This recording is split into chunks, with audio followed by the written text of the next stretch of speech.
pukul 16 waktu Indonesia Barat. Informasi aktual dari wilayah Belaja Sumba, Bengkulu, Lampung, Jambi, Sungai Liat, dan Palembang kami rangkum dalam Warta Belaja Sumba.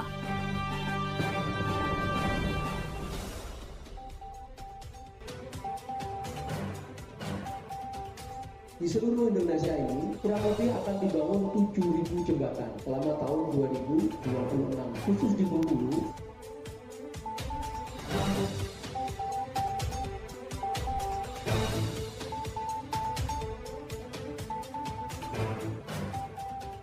Perindustrian dan Perdagangan Kabupaten Waikanan melaksanakan monitoring harga bahan pokok penting atau baupoting di Pasar Gunung Katun, Kecamatan Baradatu dalam rangka mengantisipasi lonjakan harga menjelang bulan Ramadan.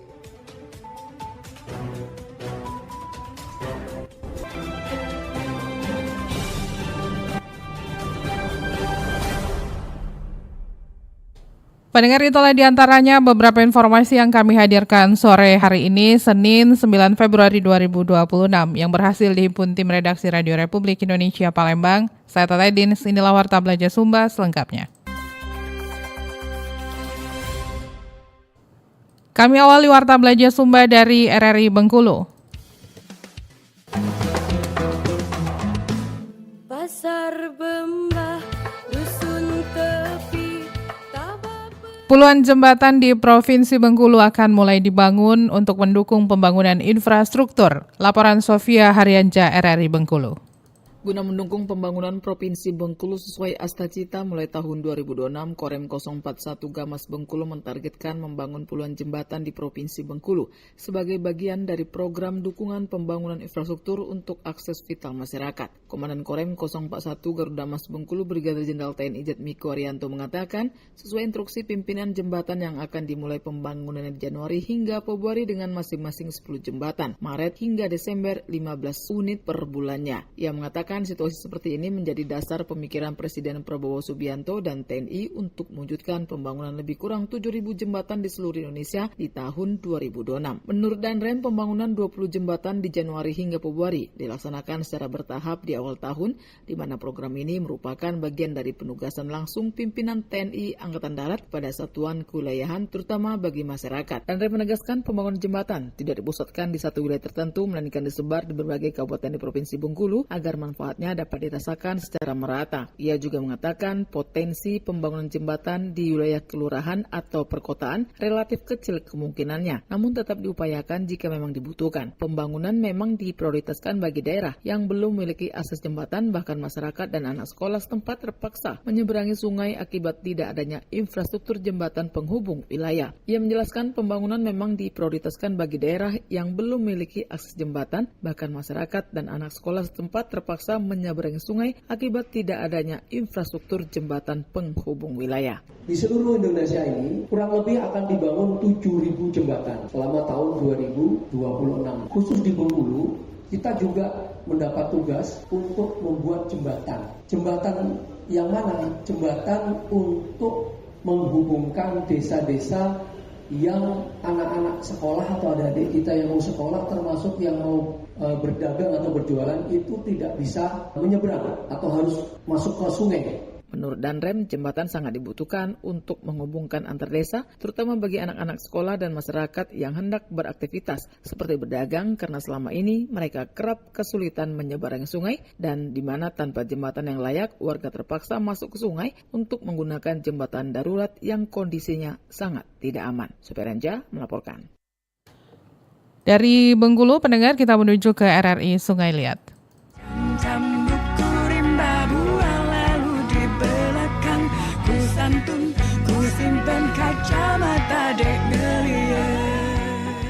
Dinas Perhubungan Pangkal Pinang akan menempatkan personil di titik keramaian selama Ramadan. Laporan Ahmad Dwi Cahyo, RRI Sungai Liat. Yang biasa di pasar dekat titik keramaian sih Dinas Perhubungan di Subkota Pangkal Pinang akan menempatkan personil di sejumlah titik keramaian selama bulan suci Ramadan. Langkah ini dilakukan untuk memberikan rasa aman dan nyaman bagi masyarakat khususnya pengguna jalan.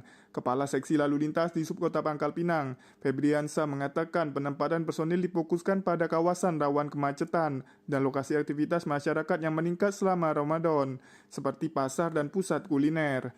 Ya, titik keramaian. Yang biasa di pasar, dekat titik keramaian sih, yang pertama daerah pasar, arah pasar burung biasa kita naruh anggota. Di pasar lah, di Jami biasa. Selain pengaturan lalu lintas, di Sub Pangkal Pinang juga akan melakukan sosialisasi kepada masyarakat, khususnya para pedagang agar tidak berjualan di atas trotoar. Menurut Febri, penggunaan trotoar untuk berjualan dapat mengganggu pejalan kaki dan berpotensi menimbulkan kemacetan. Tak hanya itu, di Sub Pangkal Pinang juga berencana melakukan pemeriksaan kelayakan kendaraan atau ramcek terhadap angkutan umum. Pemeriksaan ini bertujuan memastikan kendaraan yang beroperasi selama Ramadan dalam kondisi aman dan layak jalan. Di Sub berharap melalui langkah-langkah tersebut, suasana Ramadan di Kota Pangkal Pinang dapat berlangsung dengan tertib, aman dan nyaman bagi seluruh masyarakat. Dari Pangkal Pinang, Ahmad Dwi Cahyo RRI terus mengudara untuk Indonesia. Dari Pangkal Pinang, pendengar, selanjutnya kita menuju ke RRI Jambi.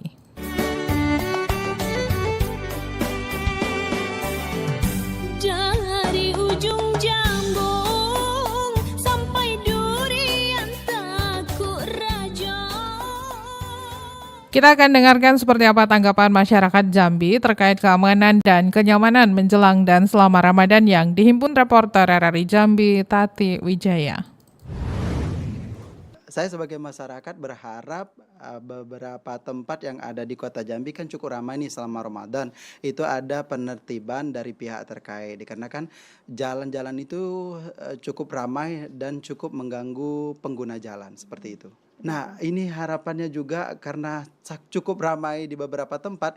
Ini kan pasti tingkat kriminalitasnya juga cukup tinggi. Harapannya juga ada pihak terkait seperti polisi atau mungkin Satpol PP. Itu harapannya di beberapa titik ada penjagaan lah begitu dari pihak terkait. Diharapkan dalam bulan Ramadan ini aman, tenang dalam menjalankan ibadah puasa, dan diharapkan kepada pihak kepolisian untuk menutup hiburan seperti diskotik. Kalau masalah menjelang keamanan dan untuk selama Ramadan, palingan ya kayak untuk jalan supaya tertib berlalu lintas. Soalnya kan kalau kayak malam kebanyakan anak-anak nih yang muda-muda nih banyak ada balapan motor, itu kalau dapat ditertibkan aja sih. Kalau yang itu sih kalau dapat emang harus diperketat sih, soalnya kan bulan Ramadan nih paling banyak nih kejadian, apalagi semenjak banyaknya ada namanya kayak begal, jambret, ke rumah yang ditinggal misalnya dipaling orang. Kalau dapat diperketat lagi lah untuk di daerah Jambi. Kalau keamanan selama bulan Ramadan perlu kita meningkatkan kewaspadaan dan melalui himbauan dari Polri demi keamanan selama kita melaksanakan ibadah di bulan Ramadan. Jangan bermain petasan yang dapat mengganggu kekhusyukan selama beribadah di bulan Ramadan. Terus perlu ditingkatkan keamanan lingkungan rumah dan sekitar. Selanjutnya kita kembali ke RRI Palembang.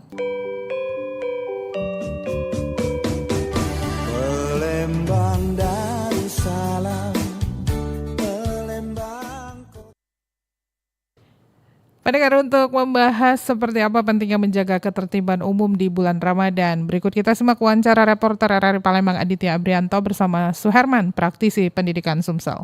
Pak Suherman selaku pengamat pendidikan, ini menjelang bulan Ramadan, ada fenomena yang negatif bisa dikatakan untuk di kalangan pelajar balap liar ini menjadi salah satu momentum yang dilakukan pelajar saat Ramadan. Kita selaku pengamat pendidikan seperti apa nih melihatnya Pak? Apa yang harus dilakukan oleh orang tua maupun dari pihak sekolah sendiri? Pertama, saya mengimbau kepada seluruh sekolah ya, stakeholder sekolah, baik kepala sekolah, para waka, para guru, kemudian pembina ya, agar memberikan sosialisasi kepada siswa, jangan melakukan balap liar pada saat bulan suci Ramadan. Biasanya ini sudah sudah berlaku dari tahun ke tahun turun-temurun. Karena biasanya anak-anak yang balap liar, anak-anak yang remaja tanggung. Kalau yang dewasa enggak, itu remaja tanggung, anak SMP, anak SMA, itu anak SMK. Nah itu. Jadi saya berharap agar bulan suci Ramadan ini kita fokuskan meningkatkan iman dan keibadan kita kepada Tuhan Yang Maha Esa. Karena apa? Bulan suci Ramadan ini adalah bulan yang memang kita tunggu-tunggu untuk membersihkan dosa, untuk meningkat keimanan kita, ketakwaan kita kepada Allah Subhanahu wa taala. Jadi biasanya anak-anak yang balap liar ini menunggu mau jelangnya buka puasa. Jadi jam 3 mulai mereka nongkrong-nongkrong balap. Nah, tapi kalau bisa saya mengimbau juga kepada orang tua wali murid. Sekali lagi saya mengimbau kepada orang tua wali murid, tolong ya masalah ini di stop. Artinya kemana anak kita, di mana anak kita harus tahu. Karena dampaknya nanti satu, kecelakaan di jalan raya. Karena jalan raya itu dengan ada balap liar itu membuat orang-orang menggunakan jalan itu kekhawatiran, baik itu motor maupun mobil. Jadi saya berharap memang harus dicegah perbuatan seperti itu. Kemudian saya berharap juga kepada pihak kepolisian, khususnya Poltabes Palembang dan Sekta, saya minta agar memantau kegiatan itu. Jadi polisi selalu memantau agar kegiatan balap liar itu bisa tercegah. Artinya polisi mulai turun jam 3 sampai dengan jam 5 atau setengah 6. Nah, biasa kalau jam 5 itu sudah mulai bubar. Mereka akan mempersiapkan bulan suci Ramadan, buka puasa bersama di rumah. Pak Suherman, satu lagi Pak Suherman, selain balap liar ini juga memang membuat resah masyarakat. Yang sangat serius membuat masyarakat resah ini pada saat bulan Ramadan, adanya aksi tawuran antar pelajar atau mungkin aksi tawuran antar kampung yang dilakukan oleh anak-anak bisa dikatakan usia pelajar nih Pak Suherman. Seperti apa nih Pak Suherman? Ya, saya melihat memang aksi-aksi dalam bulan suci Ramadan ini itu biasanya mereka melaksanakan subuh ya. Biasa subuh. Nah, mereka itu biasanya nongkrong-nongkrong anak-anak itu sudah selesai melakukan sholat subuh. Nah, itu yang harus kita cegah juga.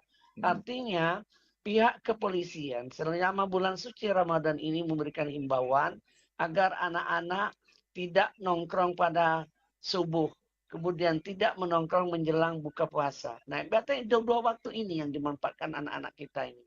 Nah, kita berharap tentunya peran orang tua di dalam pencegahan itu sangat besar. Jadi peran sekolah juga sangat besar. Peran kepolisian juga besar. Artinya 3 peran ini mempunyai kendala yang sangat bermacam-macam. Misalnya sekolah. Sekolah memantau kan kalau sudah habis jam kerja, susah memantaunya lagi karena sudah pulang. Yang kedua, orang tua kadang terlalu jauh memantau anaknya di mana tempat mereka nongkrong, di mana tempat mereka melakukan tawuran. Nah, itu salah satu. Kepolisian juga ada kebatasan dalam meninjau anak-anak itu. Tapi artinya peran kita semua, semoga kita dapat mengatasi ini. Kita berharap bulan suci Ramadan ini dilaksanakan dengan penuh khusyuk dalam meningkatkan ilmu, meningkatkan keimanan dan ketakwaan kepada Tuhan Yang Maha Esa. Terima kasih Pak Suherman sudah bergabung bersama RRI. Sehat selalu. Alhamdulillah. Sukses selalu. Assalamualaikum Pak Suherman. Waalaikumsalam warahmatullahi wabarakatuh.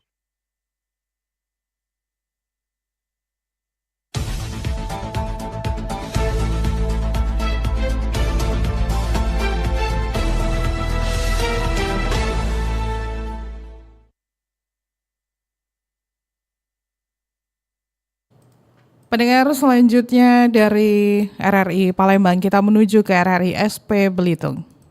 Jam buku rimba buah lalu di belakang ku santun ku simpen kacamata dek ngeliat.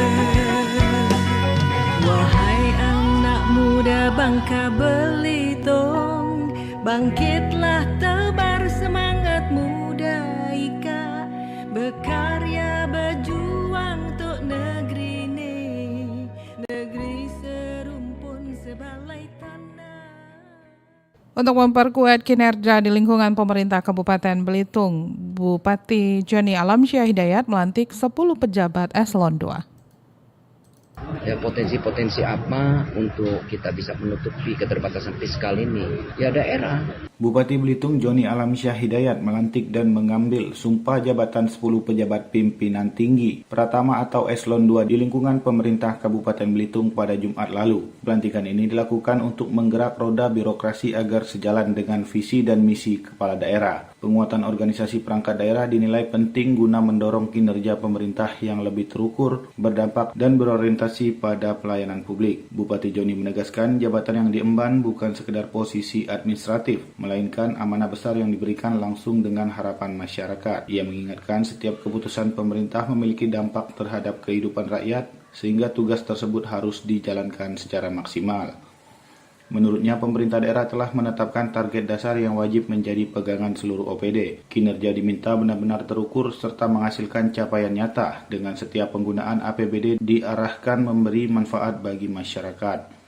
Ya, karena kita pada prinsipnya sekarang ini kan keterbatasan fiskal. Dimanapun itu dirasakan oleh daerah-daerah lain. Akan tetapi kita tidak boleh kehilangan inovatif kita untuk membuat, mengkaji ya potensi-potensi apa untuk kita bisa menutupi keterbatasan fiskal ini. Ya daerah harus kreatif, harus terus bertransformasi. Maju itu dengan loncatan, nggak bisa tergeser-geser kecil-kecil lagi. Pangan dan ekonomi rakyat disebut menjadi prioritas utama, termasuk mendorong petani, nelayan, dan pelaku UMKM agar semakin berkembang. Aparatur pemerintah juga diminta menghadirkan pelayanan publik yang cepat, berempati, serta mampu memberikan solusi. Dalam aspek fiskal, Bupati turut menekankan penguatan pendapatan asli daerah atau PAD di tengah keterbatasan keuangan daerah. Semangat inovasi dan terobosan diperlukan untuk memperkuat kapasitas fiskal sekaligus mendukung program pembangunan. Ia juga mengingatkan para pejabat yang dilantik agar menjadi pemimpin perubahan, berani mengambil keputusan yang tepat serta tidak menunda penyelesaian persoalan agar tidak menjadi beban di kemudian hari. Pelantikan tersebut diharapkan memperkuat sinergi antar perangkat daerah dalam mewujudkan pembangunan Kabupaten Belitung yang lebih maju, berdaya saing, berorientasi pada kesejahteraan masyarakat. Adapun 10 pejabat yang dilantik yakni Parianta sebagai asisten pemerintah dan Kesra Setda Belitung, Dr. Ihwan Gusnadi sebagai Kepala Dinas Kesehatan Belitung, Oscar Yolanda sebagai Kepala Dinas PUPR Belitung, Ade Winarko sebagai Kepala Dinas Perikanan Belitung, Sastra Yuni Ardi sebagai Kepala Dinas Pariwisata Belitung, Tommy Wardiansyah sebagai Kepala Dinas Pendidikan dan Kebudayaan Belitung, Rizaldi sebagai Kepala BKPSDM Belitung, Hanika sebagai Kepala Baperinda Belitung, Septi Anggraini sebagai Kepala DPMPT SPP Belitung, serta Marli Smolik sebagai Kepala DLH Belitung. Dari Tanjung Pandan Belitung, Arif Juliantoro melaporkan. Dari Belitung, pendengar, kita menuju ke RRI Bintohan. Andai painilah dikenal kau kayangan budaya dengan semboyan terkenal seasa sehijau, entah itu jemanjak mana pribumi atau pendatang, tanggung jawab kita sesama dan sampai diakui ruang.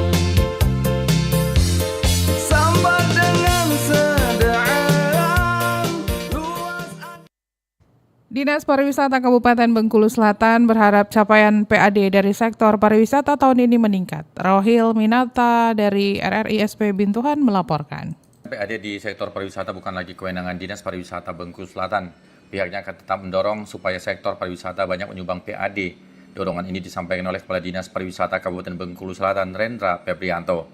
Dikatakan Narendra, penarikan PAD bidang pariwisata sepenuhnya sudah ditarik oleh Badan Pendapatan. Hanya saja pihaknya akan terus memantau dan memonitoring para pengelola wisata dengan pendampingan dan mengedukasi bagi pengelola dan destinasi-destinasi yang melakukan penarikan retribusi.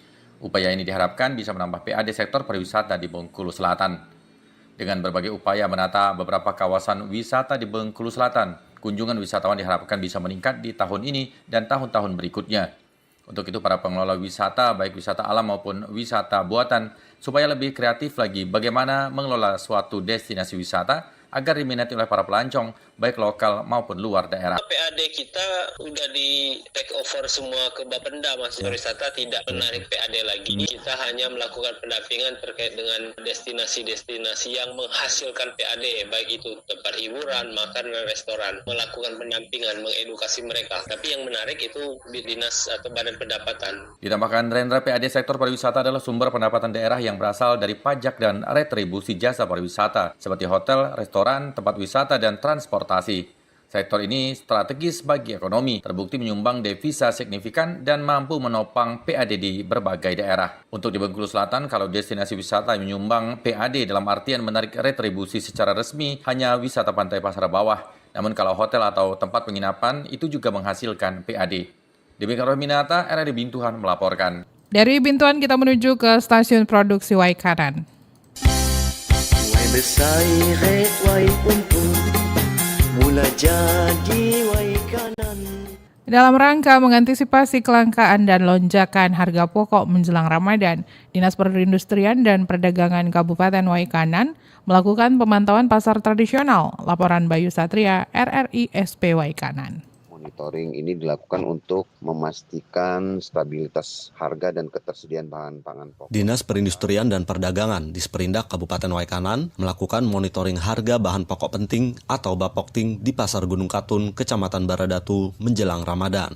Monitoring dilakukan untuk mengantisipasi potensi lonjakan harga dan memastikan ketersediaan bahan pokok di pasaran. Kegiatan ini juga sebagai langkah pengendalian inflasi daerah serta perlindungan konsumen. Kepala Disperindak Kabupaten Waikanan, Rifa Adi Chandra, mengatakan pemantauan difokuskan pada komoditas strategis yang banyak dibutuhkan masyarakat. Ia menegaskan pemerintah daerah berupaya menjaga stabilitas harga menjelang Hari Besar Keagamaan Nasional. Hasil pemantauan di lapangan menunjukkan sebagian besar harga terpantau stabil. Ketersediaan bahan pokok di Pasar Gunung Katun juga dinilai masih aman. Dinas Perindustrian dan Perdagangan Kabupaten Waikanan melaksanakan monitoring harga bahan pokok penting atau Bapokting di Pasar Gunung Katun, Kecamatan Baradatu dalam rangka mengantisipasi lonjakan harga menjelang bulan Ramadan tahun 2026.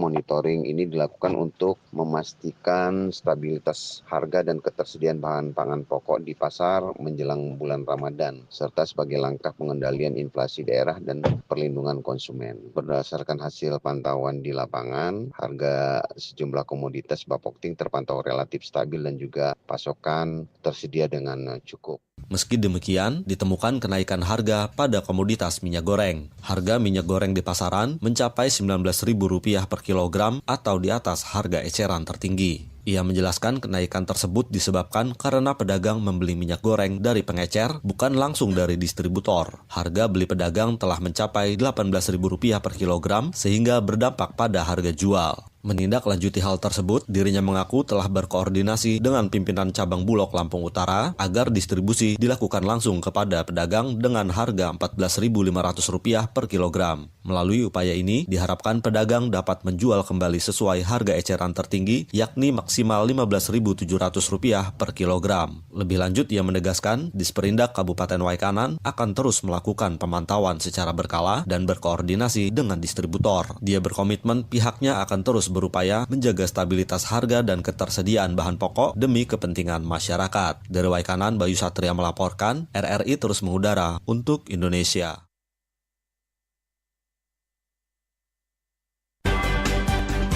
Anda masih mendengarkan Warta Belaja Sumba melalui Pro 1 RRI.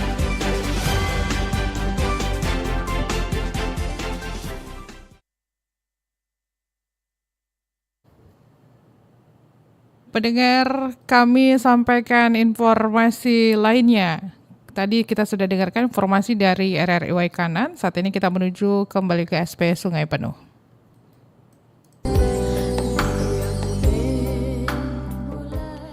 Bupati Kerinci meresmikan peluncuran Bilik Budaya Kerinci yang diharapkan menjadi pusat kegiatan seni dan budaya di daerah. Laporan Desi Hermila, RRI SP Sungai Penuh. Peresmian ini dihadiri jajaran pemerintah daerah, DPRD, serta para pelaku seni dan budaya. Acara berlangsung meriah dengan penampilan sanggar-sanggar seni dari berbagai wilayah di Kabupaten Kerinci yang menampilkan tari dan musik tradisional. Dalam sambutannya, Bupati Kerinci Monadi menyampaikan bahwa Bilik Budaya diharapkan menjadi ruang bagi para pelaku seni untuk berkreasi, sekaligus menjaga warisan budaya daerah.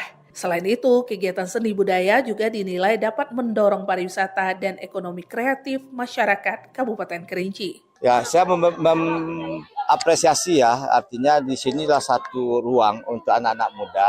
Mungkin Bilik Budaya ini satu ruang anak muda, setidak-tidaknya mungkin dari seni budayanya, juga dari peradaban budaya di masa lalu, sehingga anak-anak muda Gen Z dan milenial ini bisa mengetahui budaya-budaya yang ada di Kerinci. Harapan kita tetap berkelanjutan, artinya jangan kita buka hari ini.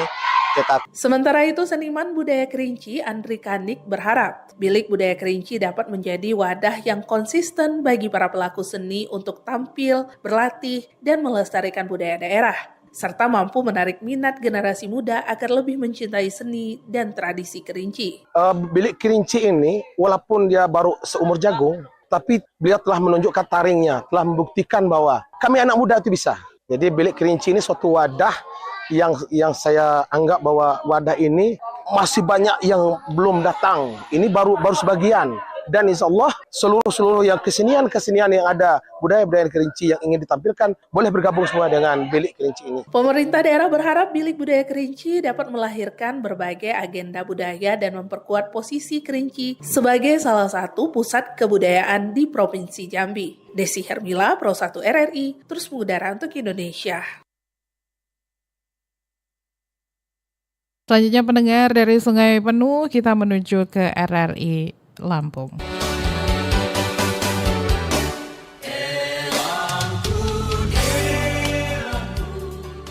Pendengar, Dinas Kehutanan Provinsi Lampung terus mendorong peningkatan kesejahteraan petani perhutanan sosial melalui pengembangan komoditas kakao yang berkelanjutan. Salah satu upaya yang dilakukan yaitu menggandeng PT Olam dalam pembinaan petani kakao di kawasan perhutanan sosial. Laporan Gali Prihantoro, RRI Bandar Lampung. Jadi kita kan punya petani perhutanan sosial. Petani perhutanan sosial itu diantaranya melakukan budidaya kakao. PT Olam punya interest di kakao itu, sehingga mereka ikut bersama-sama membina petani kakao. Dinas Kehutanan Provinsi Lampung terus mendorong peningkatan kesejahteraan petani perhutanan sosial melalui pengembangan komoditas kakao yang berkelanjutan. Salah satu upaya yang dilakukan yakni menggandeng PT Olam dalam pembinaan petani kakao di kawasan perhutanan sosial. Kepala Dinas Kehutanan Provinsi Lampung Yanyan Nurhiansyah mengatakan petani perhutanan sosial di Lampung telah banyak mengembangkan budidaya kakao sebagai komoditas unggulan yang memiliki nilai ekonomis tinggi. Dia menjelaskan kolaborasi tersebut tidak hanya berfokus pada peningkatan produksi, tetapi juga pada pengembangan kualitas komoditas melalui proses hilirisasi kakao yang dihasilkan oleh petani. Di sisi lain, Yanyan menegaskan bahwa program tersebut tetap mengedepankan aspek kelestarian lingkungan. Menurutnya, pengelolaan hutan dalam skema perhutanan sosial harus mampu menyeimbangkan kepentingan ekonomi dan ekologi. Jadi kita kan punya petani perhutanan sosial. Petani perhutanan sosial itu diantaranya melakukan budidaya kakao. PT Olam punya interest di kakao itu, sehingga mereka ikut bersama-sama membina petani kakao sekaligus melakukan hilirisasi terhadap komoditi kakao yang dihasilkan oleh petani. Sehingga nilai ekonomi hutan diperoleh untuk kesejahteraan mereka, tetapi di sisi lain nilai ekologisnya juga akan dibangun bersama-sama dengan itu. Yanyan juga berharap sinergi antara pemerintah, pelaku usaha, dan petani perhutanan sosial ini dapat menjadi model pengelolaan hutan berkelanjutan di Lampung, sekaligus memperkuat peran masyarakat dalam menjaga kelestarian kawasan hutan. Dari Bandar Lampung, Galih Priantoro melaporkan, RRI terus mengudara untuk Indonesia. Dari RRI Bandar Lampung, kami akhiri Warta Belajar Sumba hari ini. Atas nama kerabat kerja yang bertugas, saya Tata Edin, selamat sore. RRI terus mengudara untuk Indonesia.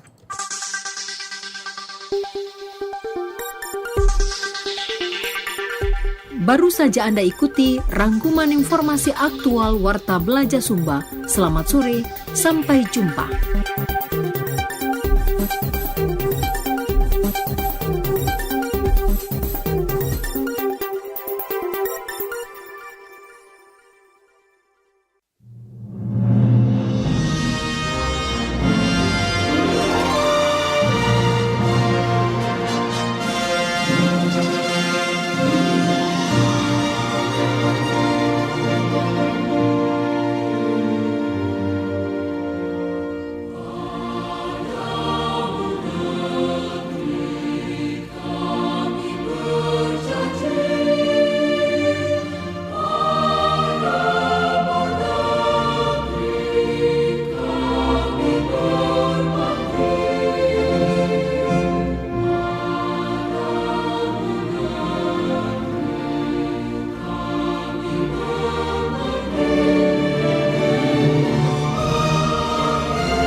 92,4 FM Pro 1 Palembang, kanal informasi dan inspirasi.